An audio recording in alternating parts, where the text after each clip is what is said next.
Suppose you have test tomorrow. So what do you have to do in your test to score 6 or 6.5 plus? Well, let's start with reading first. Last time what happened कि third passage reading का easy था. Third passage was easy.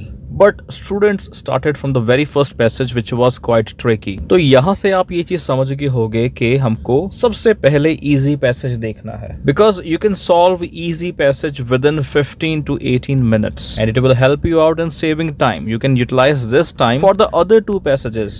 Now, how can we come to know that which passage is easy? There are two methods. First is just ये देखो कि आपसे related passage कौन सा है. या तो आपके बैकग्राउंड से रिलेटेड हो और आप क्वेश्चन टाइप से भी देख सकते हो. अगर आपको true false not given easy लग रहे हैं तो वो वाला पैसेज पहले अटेम्प्ट करो जिसमें ट्रू फॉल्स नॉट गिवन हो.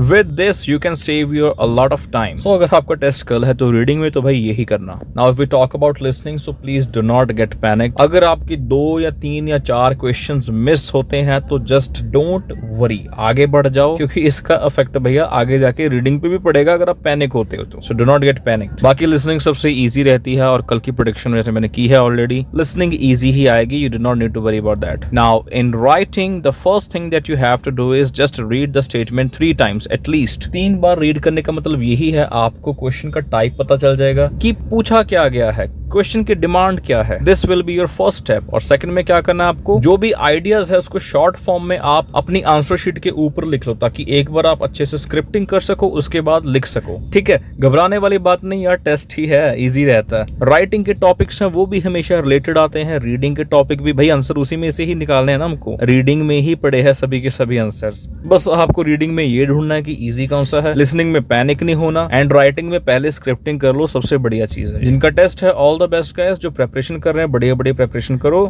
Thank you for watching. Keep loving and keep supporting.